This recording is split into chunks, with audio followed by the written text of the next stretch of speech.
mereka kekal di dalamnya. Wa azwajum mutahharah, dan Allah berikan pasangan yang mutahharah, yang suci. Wa ridwanum minallah, dan keridhaan dari Allah Subhanahu wa taala. Wallahu basirum bil ibad, dan Allah Maha melihat kepada para hambanya. Ini sedang bercerita tentang hamba Allah yang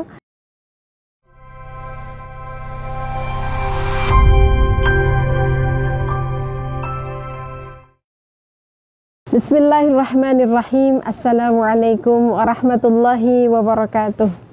Alhamdulillah, alhamdulillahilladzi arsala rasulahu bil huda wa dinil haqq liyuzhirahu 'alad dini kullih wa kafa billahi syahida. Asyhadu an la ilaha illallah wahdahu la syarikalah wa asyhadu anna Muhammadan 'abduhu wa rasuluhu la nabiyya ba'dah. Allahumma shalli 'ala sayyidina Muhammad wa 'ala ali sayyidina Muhammad kama shallaita 'ala sayyidina Ibrahim wa 'ala ali sayyidina Ibrahim fil 'alamin innaka Hamidum Majid. Alhamdulillah, segala puji bagi Allah yang telah menyampaikan, mengizinkan usia kita sampai di bulan Syawal. Apa arti kata Syawal?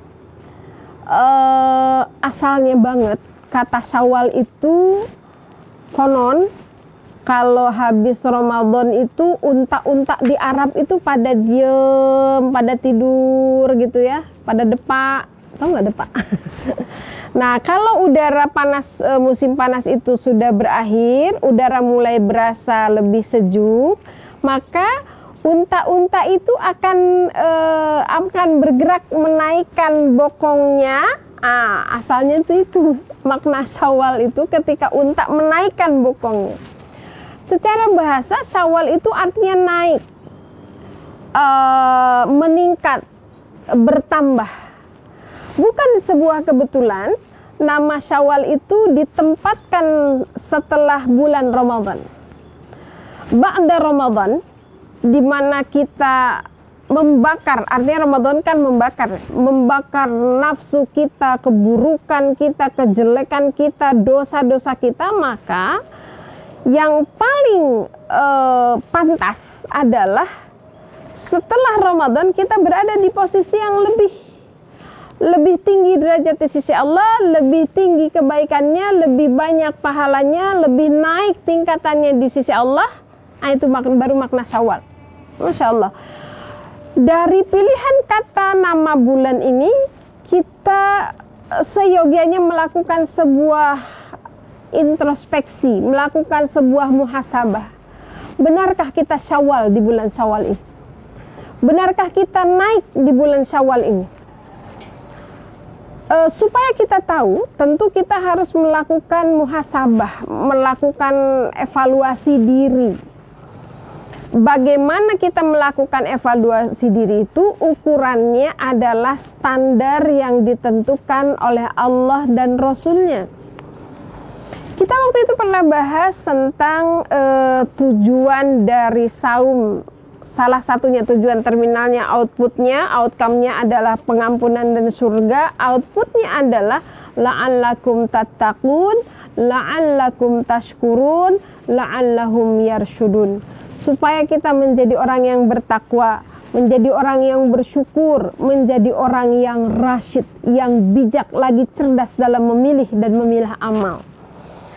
Nah, muhasabah kita, evaluasi diri kita adalah sekarang menilai kira-kira karakter itu ada nggak pada kita. Apakah pada Ramadan ini kita menjadi orang yang lebih bertakwa, lebih bersyukur, lebih cerdas ataukah tidak. Sehingga kita bisa mengidentifikasi setelah itu bahwa insya Allah Ramadan itu ada hasilnya buat kita. Ada efeknya ke kita gitu. Kalau Ramadan tidak ada efek, biasanya orang akan kalah di malam pertama bulan Syawal. Banyak banget nih. Makanya kalau malam pertama bulan Syawal itu harus pasang kuda-kuda.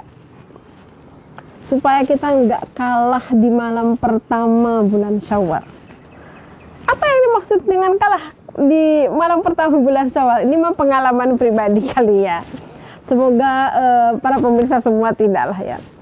Biasanya gini kan, ibu-ibu tuh suka begini nih, kalau di bulan Syawal kita masakan sampai malam, beres-beres rumah, wah nyiapin segala macam, jam 12 baru tidur, jam 1 baru beres.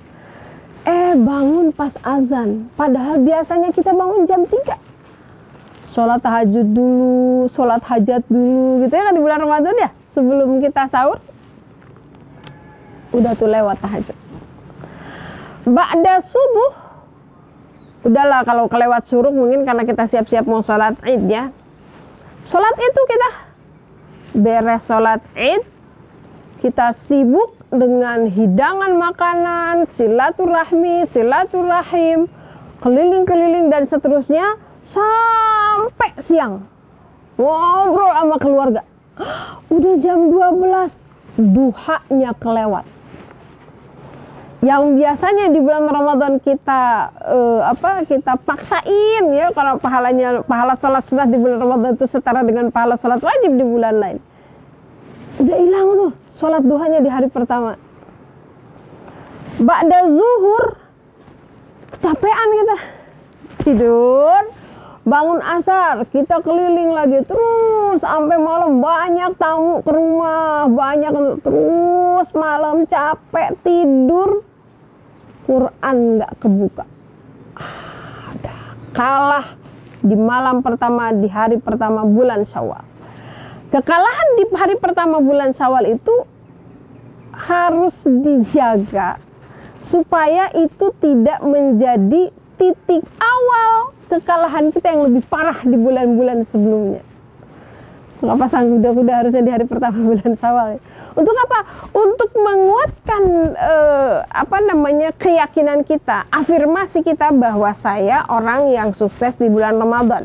Saya akan bawa sholat malam saya akan bawa tilawah saya akan bawa sholat sunat saya, sedekah saya di 11 bulan berikutnya. Itulah pentingnya kita melakukan muhasabah, melakukan evaluasi diri. Apakah Ramadan kita ngefek nggak ke kita? Pada ketakwaan, pada kesyukuran, dan pada kecerdasan atau kerasyidan kita. Kali ini insya Allah kita akan bahas tentang ciri-ciri orang bertakwa secara lebih detail ya, insya Allah, biiznillah. Rujukannya apa Bu Sufi? Saya tidak ada yang bisa dirujuk kecuali Al-Quran dan Sunnah dengan sependek pengetahuan saya. Mungkin tadaburan yang akan saya sampaikan itu sangat sederhana, tapi mari kita lihat dalam kemahakuasaan Allah merinci tentang ciri-ciri orang bertakwa. Yang pertama kita simak firman Allah Subhanahu wa taala dalam suratul Baqarah. Ketika Allah berfirman, "A'udzubillahi minasyaitonirrajim. Dzalikal kitabu la raiba fihi hudal lil muttaqin." Tidak ada keraguan di dalam Al-Qur'an itu, semuanya benar. Itu adalah hudan, itu adalah petunjuk lil muttaqin, bagi orang-orang yang bertakwa. Siapa orang-orang yang bertakwa itu? Allah jelaskan, alladzina yu'minuna bil ghaib. Yang pertama adalah beriman kepada yang gaib. Apa itu yang gaib? Yang gaib itu bukan sesuatu yang seperti di otak kebanyakan orang ya. Ada ini nih, ada yang gaib lewat. Seperti kebanyakan orang berpikir yang gaib itu setan, genderuwo, kuntilanak, apa-apa gitu ya. Enggak. Yang gaib itu semua yang tidak terlihat oleh kita, semua yang tidak teraba, yang hanya bisa kita imani. Allah itu gaib, pahala itu gaib, surga neraka itu gaib, Rasulullah itu gaib buat kita. Padang mahsyar itu gaib buat kita semua. Malaikat itu gaib, setan, jin itu gaib. Tapi semua harus kita imani. Dan efek dari iman itu adalah amal saleh. Kita beriman kepada yang gaib. Apa misalnya? Allah itu gaib. Maka ketika kita beriman kepada Allah, refleksinya apa? Refleksinya amal saleh. Gak berani itu kita berbohong, karena walaupun Allah gak kelihatan, Allah maha mendengar. Gak berani tuh ngurangin timbangan ketika kita jualan. Kenapa? Karena beriman kepada Allah yang gaib. Walaupun Allah gak melihat, tapi Allah mencatat. Beriman kepada yang gaib, pahala itu gaib. Kita gak punya tuh buku saldonya gitu kayak tabungan ya. Tapi kalau kita beriman kepada adanya pahala, ketentuan pahala dari Allah, walaupun kita tidak bisa melihat rekapitulasinya, kita akan semangat terus beramal, mengejar pahala-pahala terbaik yang disyariatkan oleh Allah dan Rasulnya. Itu efek dari kita beriman kepada yang gaib.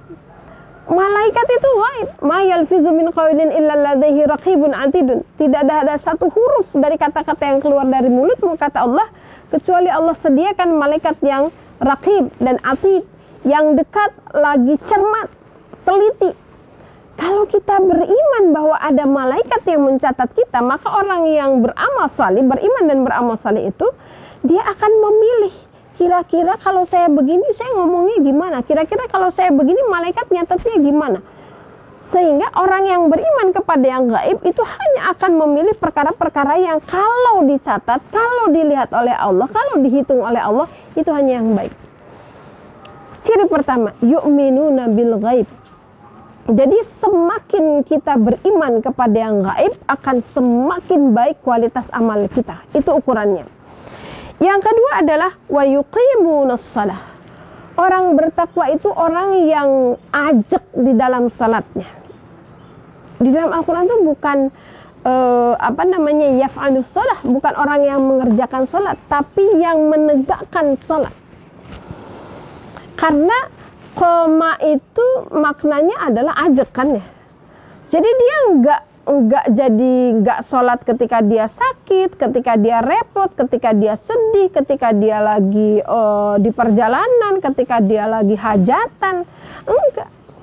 Nggak goyah oleh apapun sholatnya.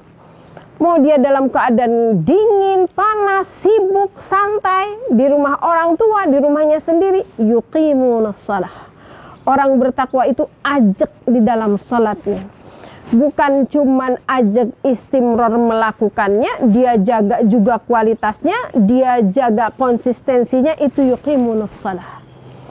Jadi sederhana, makin kita bertakwa, lihat seberapa ajak berdiri kita untuk sholat. Apakah hanya sholat fardu? Atau kita bisa ajak juga untuk sholat qiyamul lail, nambah 11 rakaat seperti Ramadan kemarin. Apakah kemudian kita memperbanyak salat rawatib, seperti kemarin Ramadan kita sangat bersemangat. Semakin sering kita ajak mendirikan salat, paling tidak itulah yang bisa kita lakukan untuk mengidentifikasi kira-kira kita semakin bertakwa atau tidak. Wa yuqimunas shalah. Yang berikutnya, kata Allah, orang bertakwa itu wa mimma razaqnahum yunfiqun. Orang yang bertakwa itu orang yang ahli infak. Kalau kemarin kan di bulan Ramadan stimulusnya luar biasa ya. Ada barang siapa yang memberi air minum kepada orang yang berbuka, maka Allah akan balas dengan air di telaga Kausar dan seterusnya dan seterusnya. Apakah kemudian itu menjadi karakter kita setelah Ramadan ini? Kita berinfak, bahkan nanti di surat Al-Imran ayat 134 disebutkan tuh. Infaknya itu seperti apa orang bertakwa itu? Fisarra'i wadh-dharra'i. Dalam keadaan lapang atau sempit, ringan atau berat, sumpek atau kita rela, itu keluar tuh infaknya. Jadi nggak nunggu kaya, nggak nunggu kita lapang, dia tetap berinfak. Ini ujiannya berat, nggak gampang. Kalau kita infak ada hajat, mungkin ya kita ringan, ya Allah saya infak semoga anak saya lulus, nah gitu. Tapi coba kalau kita nggak punya hajat apa-apa, terus kita diminta infak, padahal kita juga lagi seret, lagi sempit, ini berat nih. Orang yang bertakwa itu adalah yang rajin berinfak, fisarra'i wadh-dharra'i. Walladzina yu'minuna bima unzila ilaika wa ma unzila min qabl. Orang yang bertakwa itu, ciri keempat adalah orang yang beriman kepada apa yang diturunkan kepada Rasulullah SAW bermakna Al-Quran. Nah, ini yang berat nih. Yang lain juga berat nih sebetulnya. Beriman kepada Al-Quran dan kitab-kitab lainnya sebelum Al-Quran, bukan hanya membaca, tapi kita mengimani seluruh ayat itu. Iman itu gimana? Kita yakini dalam hati, kita ucapkan dalam lisan, kita buktikan dalam iman. Betul nggak kita beriman kepada ayat Al-Quran yang mengatakan bahwa apa misalnya yang mudah ya, bangun tengah malam, bangun tahajud, itu kan perintah Allah tuh. Kalau kita betul mengimani bahwa dibangun sepertiga malam itu Allah menyediakan kebaikan yang besar buat kita, maka kita akan merespon perintah itu, dibangun sepertiga malam gitu. Itu baru kita mengimani isi Al-Quran. Al-Quran mengatakan warattilil Qur'ana tartila. Bacalah Al-Quran itu dengan tartil. Tartil itu sesuai haknya, setiap huruf itu harus dibaca seperti apa, panjang pendek dan seterusnya. Itu kan artinya kita harus belajar. Kita harus belajar supaya kita bisa membaca dengan tartil. Kalau betul kita beriman kepada isi Al-Quran, maka kita akan mencari di mana kita belajar Al-Quran. Sekarang kan ada Latinnya, Bu Sufi baca aja Latinnya. Ya boleh-boleh aja sih, tapi yang disebut Al-Quran itu adalah bilaghatil Arabi, dengan bahasa Arab. Ya kita harus bacanya yang bahasa Arabnya, baru bisa jadi pahala. Tinggal baca aja atau terjemahannya, kan yang penting kontennya, yang penting kan substansinya. Enggak gitu. Tetap baca ayatnya itu menjadi pahala tersendiri, dan itu yang diperintahkan membaca Al-Quran.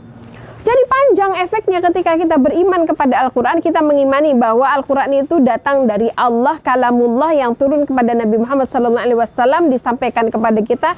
Isinya adalah petunjuk, isinya adalah guidance buat kita, juknis hidup kita yang harus kita pelajari. Dan kalau kita mengimani itu dari Allah, pasti kita harus meyakini tidak akan ada yang salah.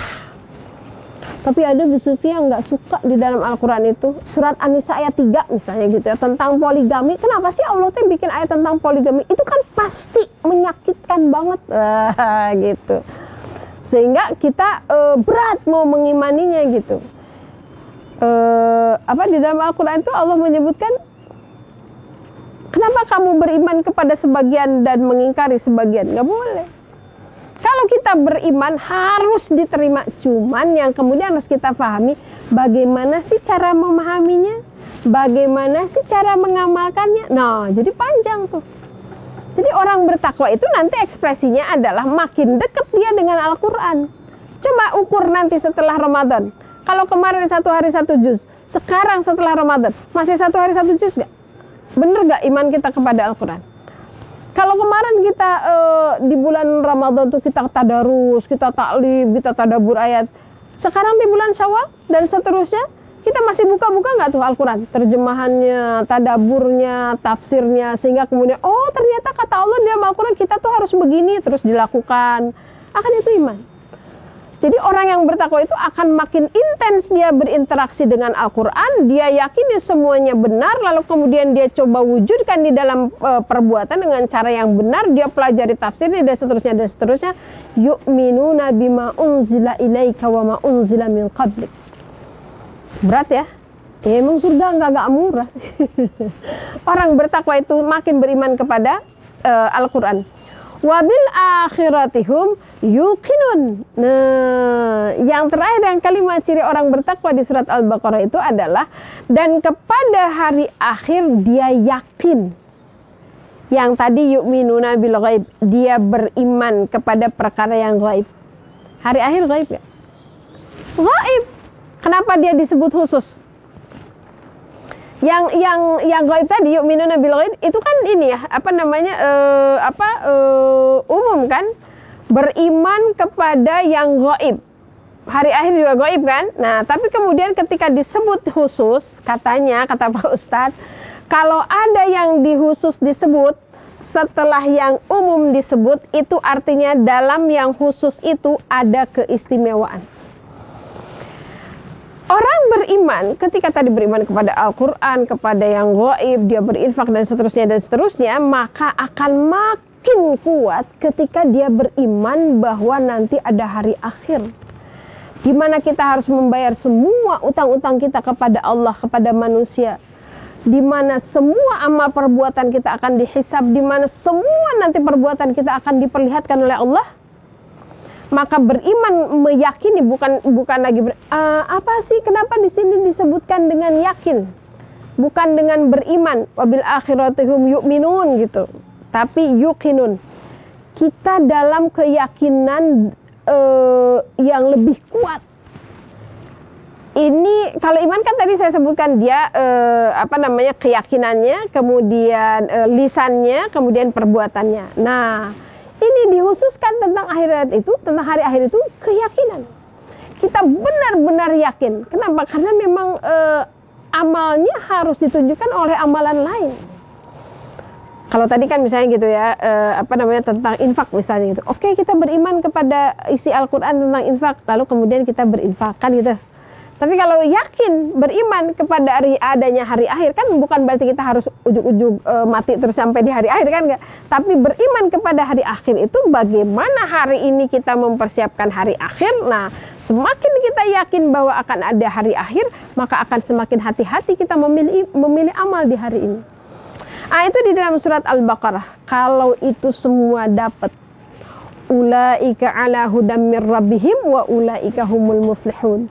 Kalau orang itu on the track dengan ciri yang tadi, mereka itulah yang mendapat hidayah dari Rabbnya, dan mereka itulah orang-orang yang muflihun, orang-orang yang sukses, orang-orang yang beruntung di sisi Allah Subhanahu wa ta'ala. Ayo dihitung, dari 5 ciri itu ada semua? Insya Allah ada, Bu Sufi. Cuman contrengannya segede apa nih? Kalau misalnya kita bilang alladzina yu'minuna bil ghaib, contrengannya segede gini atau segede gini gitu ya. Semua yang kita imani dan ngefek ke amal soleh kita. Kita berinfak segimana? Dicontreng juga kan, infak lah ya, pastilah ya. Tapi apakah nunggu hari Jumat doang atau setiap pagi atau seperti apa? Itu. Ini paling tidak ya teman-teman sekalian, ciri-ciri orang yang bertakwa yang Allah sebut di dalam surat Al-Baqarah ayat 2 sampai ayat 4. Ada lagi? Ada, banyak sih dalam Al-Quran, tapi kali ini kita sebut beberapa aja ya. Oke, selanjutnya di surat Al-Imran, Allah Subhanahu wa ta'ala mengurai orang-orang yang bertakwa itu setelah menyebutkan di dalam ayat 15. Qul a'unabbi'ukum, kata Allah, ketika dikabarkan kepada kalian, bi khairin min dzalikum lilladzina taqaw, untuk orang-orang yang bertakwa. Ini harus dilihat di ayat sebelumnya ya. Lilladzina taqaw, untuk orang-orang yang bertakwa, inda rabbihim jannat, sesungguhnya buat mereka di sisi Allah ada surga. Tajri min tahtihal anhar, yang mengalir di bawahnya sungai-sungai. Khalidina fiha, mereka kekal di dalamnya. Wazwajum mutahharah, dan Allah berikan pasangan yang mutahharah, yang suci. Waridwanum minallah, dan keridhaan dari Allah Subhanahu wa ta'ala. Wallahu basirum bil ibad, dan Allah maha melihat kepada para hambanya. Ini sedang bercerita tentang hamba Allah yang taqaw, yang bertakwa. Allah maha baik, kemudian Allah rinci. Kalau tadi di surat Al-Baqarah dirinci seperti itu, di ayat ini Allah menyebutkan alladzina yaquluna, orang bertakwa itu dia berdoa kepada Allah dengan doa apa? Rabbana innana amanna faghfir lana dzunubana wa qina adzabannar. Ya Allah, inilah aku yang beriman kepadamu. Innana amanna faghfir lana. Masya Allah, kita mengawali dengan pengakuan iman kita, tapi kita sadar betul bahwa dalam iman itu masih banyak sekali kekurangan yang kita lakukan. Katanya kita iman kepada Allah, tapi kadang-kadang kita lupa kepada Allah, sehingga lupanya Allah itu membuat kita melakukan maksiat, seolah-olah maksiat kita itu nggak akan dilihat oleh Allah. Maka setelah itu, faghfir lana ya Allah, ampuni dzunubana, dosa-dosa kami ya Allah. Wa qina adzabannar, dan jauhkan kami dari siksa api neraka. Seperti simpel ya teman-teman ya. Jadi kalau mau yang paling gampang kayaknya ini dah. Ciri orang bertakwa itu berdoa dengan doa ini, Rabbana innana amanna faghfir lana dzunubana wa qina adzabannar. Tapi nggak sesimpel itu. Itu artinya orang bertakwa itu harus senantiasa menguatkan keimanannya dengan melakukan afirmasi, saya ini orang beriman loh, saya ini orang beriman loh gitu. Lalu harus senantiasa melakukan i'tiraf. Apa itu i'tiraf? Pengakuan dosa. Harus senantiasa mengakui bahwa dia punya kesalahan dan dia sangat patut untuk meminta ampun kepada Allah Subhanahu wa taala. Lalu dia merendahkan diri di hadapan Allah dan merasa takut kepada siksa api neraka, kemudian dia berdoa waqina adzabannar. Esensinya itu bukan cuma sekedar melafazkan kita mau bacain doa ini aja terus lalu checklist gitu jadi orang bertakwa, nggak sesederhana itu ya. Walaupun ya kalaupun kita lakukan itu juga insya Allah jadi ciri, tapi substansinya, ruhnya di situ. Dia senantiasa menguatkan keimanannya, dia senantiasa mengakui kesalahan dan dosa-dosanya, lalu dia sangat takut kepada Allah dengan meminta dijauhkan dari api neraka. Lalu orang yang bertakwa itu juga kata Allah di dalam surat Al-Imran ayat 17 ini disebutkan as-sabirina, orang-orang yang sabir, penyabar. Bukan orang-orang yasbirun, orang-orang yang sedang bersabar, tapi orang-orang yang penyabar. Beda gak sih? Beda lah ya. Orang penyanyi dengan orang yang lagi nyanyi, beda gak? Beda kan? Kalau misalnya saya sebut siapa ya penyanyi, misalnya siapa sih penyanyi? Krisdayanti. Dia tuh apa sih? Penyanyi, padahal mungkin dia lagi tidur. Dia lagi makan, orang bilang itu penyanyi gitu kan. Tapi kalau saya nyanyi, ibu nggak akan bilang saya penyanyi, orang bukan penyanyi, tapi kan saya lagi nyanyi. Beda kan? Antara orang yang bersabar dengan penyabar. Orang bertakwa itu penyabar. Jadi di depan siapapun dia sabar, dalam kondisi apapun dia sabar, diuji kecil dia sabar, diuji besar dia sabar, diuji ketika dia lengah dia sabar, diuji ketika dia siap juga dia sabar. Nah, itu orang yang penyabar. Jadi orang yang bertakwa itu penyabar, bukan sekedar sesekali sabar. Lalu wasadiqina, orang yang bertakwa itu shadiq, dia itu jujur. Jujur dalam kebenaran. Jadi kalau kita lihat katanya kan shadiq itu artinya ya sidik, benar. Tapi kemudian dimaknainya adalah orang yang jujur. Di dalam kitab Riyadhus Shalihin pernah saya baca, orang yang jujur ini harus kita luruskan karena berbeda konsepnya dengan jujur ala Indonesia ya. Kalau jujur ala Indonesia kan mengatakan apa adanya. Coba nanti kalau misalnya suatu saat di antara pemirsa ada yang ketemu dengan saya, terus saya tanya, menurut ibu saya tinggi nggak? Saya nggak tinggi. Saya cuma berapa? 148. Kalau mau jujur, ibu harus bilang nggak terlalu tinggi sih bu, gitu kan?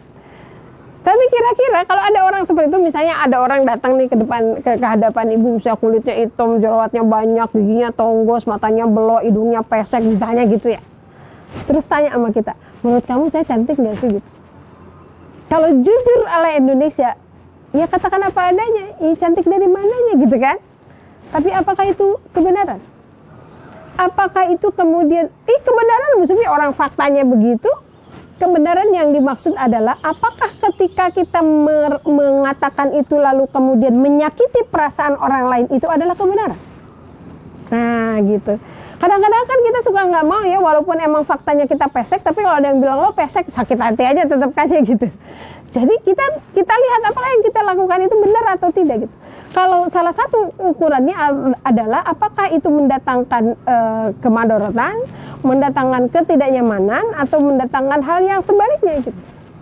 Ya, orang shadiq itu orang yang jujur pada kebenaran yang dia yakini. Contoh sederhana gini, orang yang shadiq itu, misalnya ada orang lagi nonton drakor misalnya gitu ya, terus azan berkumandang. Apa yang dikatakan oleh hatinya yang paling benar? Matiin dong, sholat dong, gitu kan? Itu kebenaran yang yang dia tahu, yang dia yakini. Tapi ketika dia tidak melakukan kebenaran itu, ya wah udahlah sholat asar kan bisa sampai jam 5:30 misalnya gitu, ini drakornya tangguh terus saja, maka dia tidak jujur pada kebenaran yang dia ketahui. Itu shadiq. Orang yang bertakwa itu dia shadiq. Artinya apa? Ada dua dalam shadiq ini, dia harus mengetahui kebenaran dan dia harus mengeksekusi kebenaran itu.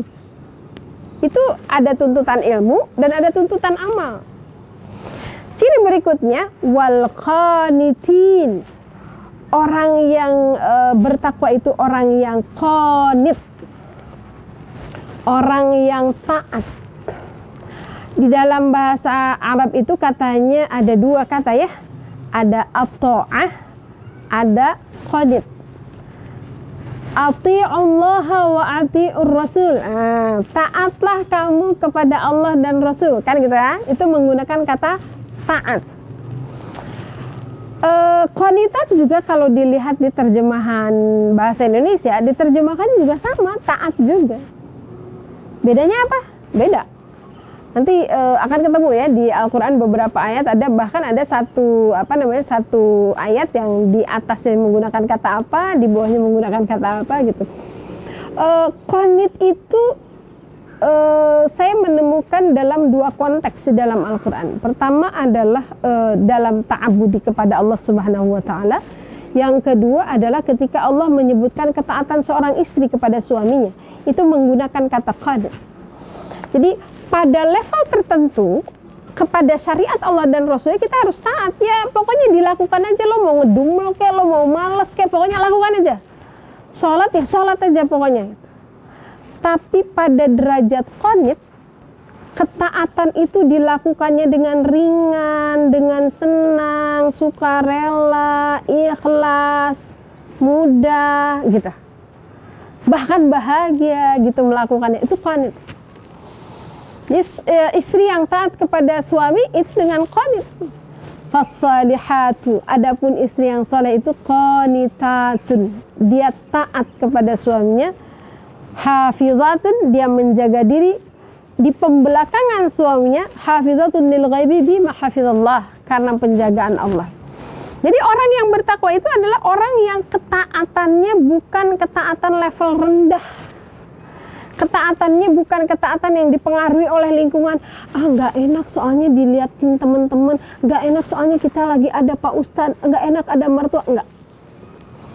Qanitnya bukan sekedar menuntaskan pekerjaan itu, tapi dia bahagia melakukannya, dia senang, dia ringan melakukannya, itu qanit.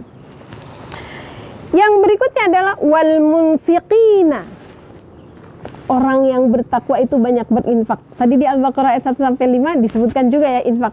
Jadi Masya Allah, hadirin sekalian, ciri orang bertakwa itu ternyata nggak melulu tentang tentang kaitan kita dengan Allah ternyata ya. Jadi tetap ada dua, ada vertikalnya, ada horizontalnya, dan bahkan nanti di ayat lain yang lebih banyak disebut horizontalnya. Kalau orang bertakwa itu harus lebih terlihat dalam amal sosialnya gitu. Wal munfiqina, orang yang berinfak. Wal mustaghfirina bil ashar. Orang yang bertakwa itu orang yang mustaghfirin, orang yang banyak beristighfar di waktu sahur. Kemarin kan kita udah latihan tuh di bulan Ramadan ya. Tiap hari kan kita bangun setiap waktu sahur gitu kan. Nah, pembuktiannya ini di bulan Syawal dan 11 bulan berikutnya, kita bangun nggak di waktu sahur? Lalu kita banyakin istighfar nggak di waktu sahur? Kenapa? Karena di sepertiga malam itu secara konotatif ya kita memaknainya, Allah turun ke kaki langit bumi untuk mengampuni siapa saja yang bertobat, untuk memberi siapa yang meminta, untuk mengabulkan siapa yang berdoa. Mustaghfirina bil ashar. Ini ciri orang bertakwa yang Allah sebut di dalam surat Al-Imran ayat 16 dan 17. Rabbana innana amanna faghfir lana dzunubana wa qina adzabannar. Tadi substansinya udah saya sebutkan. Kemudian orang yang as-sabirin, orang yang shadiq, orang yang qanit, orang yang infak, orang yang banyak istighfar di waktu sahur. Artinya beristighfar di waktu sahur teh kan bukan berarti kita bangun pas waktu sahur astagfirullah. Itu yang paling minimal. Kalau orang yang lagi haid, yang lagi nifas, kan jadi bisa juga ngamalin gitu ya. Tapi coba kalau ininya orang yang tahajud, lah orang yang lagi haid nggak bisa sholat tahajud. Tapi kalau dikatakan wal mustaghfirina bil ashar, orang yang di safar juga bisa, orang yang lagi sakit juga bisa, orang yang lagi nggak boleh sholat juga bisa. Yang jelas kita mengimani di waktu sahur itu ada sesuatu yang istimewa, maka minimal kita membaca istighfar. Itu. Kalau yang tadi ada berapa cirinya? 5. Ini ada berapa? Doa, sabar, shodiq, qanit, infak, istighfar. Ada 6. Udah 11 ya, nanti kita list. Masih kurang? Mau lanjut? Ciri berikutnya Allah sebutkan di dalam surat Al-Imran ayat 133 sampai 135. Ini akan menyempurnakan supaya kita makin mempunyai wawasan yang lebih luas ya tentang ciri-ciri orang bertakwa, sehingga kita bisa memuhasabah diri lebih sempurna. Apa kata Allah ketika Allah mengatakan bahwa surga itu disediakan uiddat lil muttaqin, disediakan untuk orang yang bertakwa. Siapa orang yang bertakwa itu? Alladzina yunfiquna fis sarra'i wad dharra'i. Masya Allah. Di dalam ayat ini yang pertama Allah sebutkan ciri orang bertakwa itu adalah orang yang berinfak fis sarra'i wad dharra'i. Ini spesial ya, di ayat ini tuh lebih banyak akhlak kepada sesama manusia yang disebut. Setelah itu wal kaziminal ghaidh, orang yang menahan amarah. Pada manusia juga kan. Wa afina 'anin nas, orang yang memaafkan manusia. Jadi orang yang bertakwa itu di surat Al-Imran ayat 134 itu Allah lebih mengarahkan supaya efeknya tuh nampak di dalam proses interaksi kita dengan manusia. Ini berat semua ini.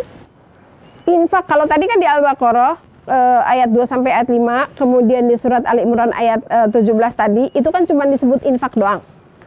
Di sini malah ditegaskan kata Allah, fis sarra'i wad dharra'i. Wah, serem kan kalau kita di akhir bulan kagak punya duit buat makan aja kita mikir, terus tiba-tiba ada yang pinjam uang dong, atau ada orang minta dibayarin misalnya gitu kan, berat itu. Besar, kadang-kadang bukan dalam keadaan sempit doang ya kita berat berinfak tuh, kadang-kadang lebih berat kalau kita lagi banyak duit malah. Kalau kita ngeluarin 1.000, kita punya duit 10.000, mungkin kagak berasa apa-apa ya. Tapi kalau kita mengeluarkan 25 juta, ketika kita dapat 1 miliar, kita ngebayangin 1.000 kan kagak dapat apa-apa ya. Coba 25 juta, bakal emas 25 gram tuh. Wah, makin berat tuh. Buktinya kalau orang yang banyak duit tuh lebih sering ngitung daripada orang yang duitnya sedikit. Bener gak sih? Kalau yang sedikit kan kagak dihitung-hitung ya. Udah cuma segitulah. Tapi kalau orang yang banyak, masa ngitungnya? Jadi berat itu. Berinfak fis sarra'i wad dharra'i. Menahan amarah, wah itu beratnya minta ampun. Kalau kemarin kita lagi puasa kan kita bilang, ana shaimun, saya saum. Kalau di dalam kondisi biasa kita menahan amarah, ya Allah, apalagi kita berada di posisi yang dizolimi, pantas marah gitu. Itu kan berat itu. Beratnya itu karena kita menahan komporannya setan kan. Nanti setan bilang, apa-apa dibalas. Dia emang zolim, boleh kok mengkisas orang. Wah gitu. Terus manusiawi kok kalau kamu marah, kalau digituin. Wah banyak pokoknya komporannya. Gak gampang itu. Orang bertakwa bisa melewati itu. Wa'afina 'anin nas, memaafkan itu bukan cuman maaf ya Bu, oh iya saya maafkan. Enggak. Memaafkan tuh begini nih. Satu kali datang, Bu boleh pinjam mixernya enggak? Boleh. Kembali, Bu punten ya, ininya rusak. Kemarin kejedot apa bisa? Oh iya Bu, nggak apa-apa. Sekali, 2 kali pinjem, apalagi rusak lagi. Ketiga kali kalau kita minjemin rusak lagi, masih mau minjemin nggak?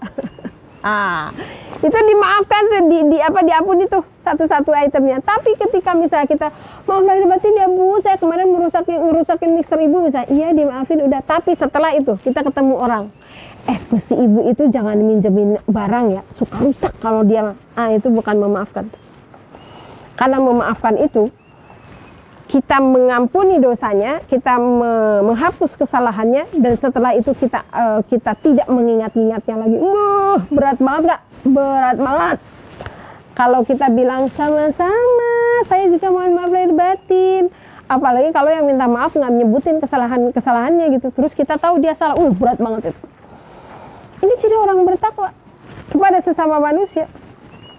Lalu yang berikutnya adalah wa idza, kata Allah, walladzina idza fa'alu fahishatan aw zalamu anfusahum. Orang yang bertakwa itu adalah orang yang kalau dia melakukan fahisyah, melakukan dosa, maksiat, aw zalamu anfusahum, atau dia menzalimi diri sendirinya dengan melakukan dosa. Kan kita lagi melakukan dosa itu berarti kita zalim kan pada diri sendiri kan, karena kita sedang menyiapkan siksaan untuk kita di yaumil akhir. Apa yang dia lakukan? Zakarullah, dia mengingat Allah, wastaghfaru lidzunubihim, dia beristighfar kepada Allah.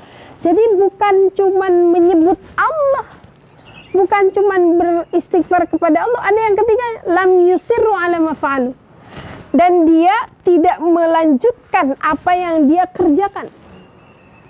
Ini biasanya kan mama suka ada yang gitu, anaknya nakal, anaknya numpahin apa, ya Allah, astagfirullahaladzim, plat, anaknya dipukul.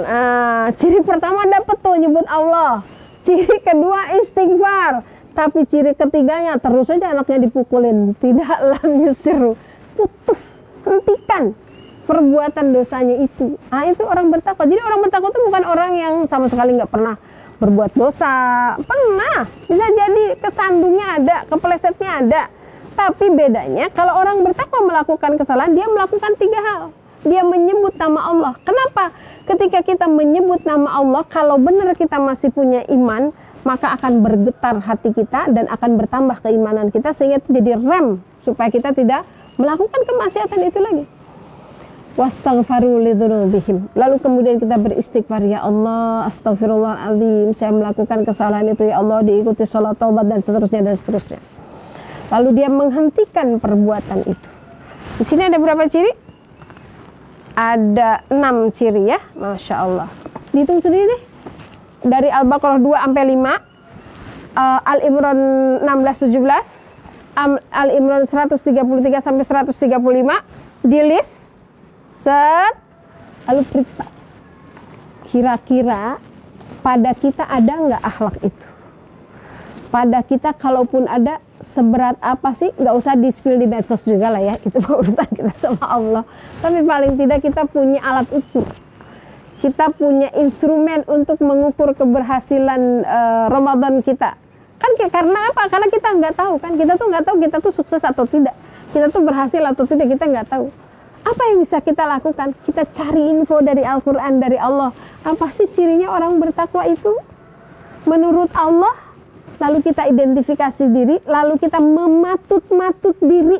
Nah, mungkin kemarin sabarnya, taatnya, sidiknya baru seujung kuku. Misalnya setelah kita muhasabah, mudah-mudahan sampai ketemu Ramadan berikutnya, karakter-karakter itu tetap ada dalam kita dan terus bertambah. Itulah hakikat dari Syawal. Kalau benar kita Syawal, kita harus naik, dan tahu atau naik atau tidak, kita harus punya instrumen alat ukur.